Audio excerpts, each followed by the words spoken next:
going to start a little series here. Just going to record the scenery around.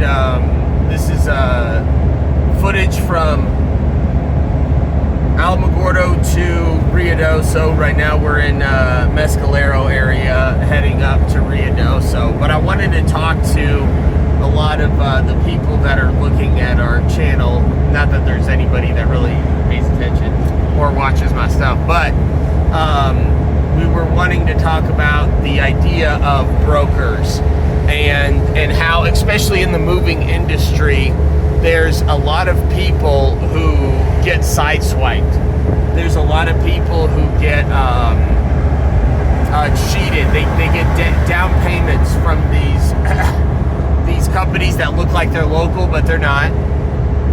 You know, and that's why it's important to kind of really to check out who your moving company is, who they are, what they are. You know, as much as I hate to admit it, an on-site estimate and meeting your either the owner or the manager for your next moving job is key to not getting screwed or taken advantage of by your moving company. And you know, these are just a couple of things. You know, you gotta pay attention to. You gotta pay attention to some of the little things about whether they're local, whether they're adequate, whether they're going to be there on time, and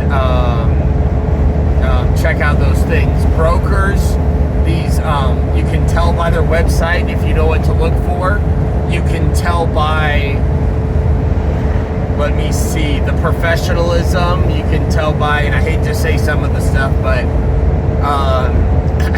a lot of the times it's outsourced. We were on one moving job in Alto, New Mexico, and I guess the people had paid for a broker, and their brokerage firm that hired us to kind of unload, they didn't even really pay us to unload it. But I could not believe the fact that once we were there, there was a one-guy crew, and he just starts throwing boxes. I've never seen somebody just truck boxes outside of a box truck. But that's what this guy did. He just started chucking them, throwing them. I mean, you could hear stuff crash and break as he was moving stuff. Why? Why did he chuck stuff? Because they got paid. They were good to go. All they needed to do was, I guess, give the customer an illusion of somewhat of a job well done. The customer told us in Alto, after they had hired this broker, that like 75% of the stuff that they had paid to move was broken, was crashed, was destroyed, and it was crazy to see so much stuff moved into an amazing Alto home. Beautiful scenery. Alto is always a knockout, whatever house you're in. Great place to move to. Great golf courses. Grain Makers is a great area too. But what I'm trying to say is you know, and I'm not trying to say that it's necessarily, sometimes if the quote looks too good to be true, it probably is. You know, there's reasons why a lot of these businesses out here, there's reasons why they charge what they charge, because for one, they've got to pay their employees. They actually do have to pay them. So that's for one.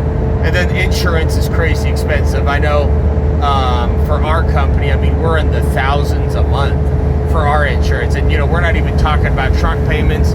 We're not even talking about, you know, just the day-to-day business of diesel, gas, going out to eat. Not that we need to, but we like to sometimes. But there's just a lot of complications when you're running a company, and broker is just trying to take some and then leave.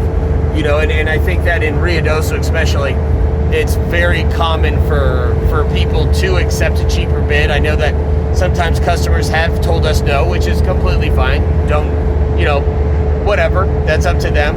And sometimes people have different budgets and different time frames, and you know, they have to say no because of that. But there's a lot of the time there's not every time, but there's customers who say no to a bid only to be ripped off by another company, broker online, because in some of these smaller towns, there's not very many options to run with. So sometimes the illusion of many options is just online. Like people, some scammer in somewhere, who knows where in a galaxy far, far away, decided to make a website and started scamming people. They don't do an estimate. They know that these people are under a time crunch, so they take a deposit and then they screw these people. Why do they do this? Because there's a myriad of reasons. I'm not going to pinpoint it, but sometimes it's because people are cheap. Sometimes it's because they're desperate because of time concerns, and sometimes they actually think that it's their only option based on some of these other circumstances, or and I wouldn't even say it's always cheap. Sometimes it's just that they are on a budget. Ever since we're going through some really hard times as a nation, and I would even say as a world with some of these wars that we're going through, and some, not to get political, but I'm just saying it's you're going to have harder times when stuff like this happens. So so keep in tune, and whatever you do, hire local and don't go with a broker.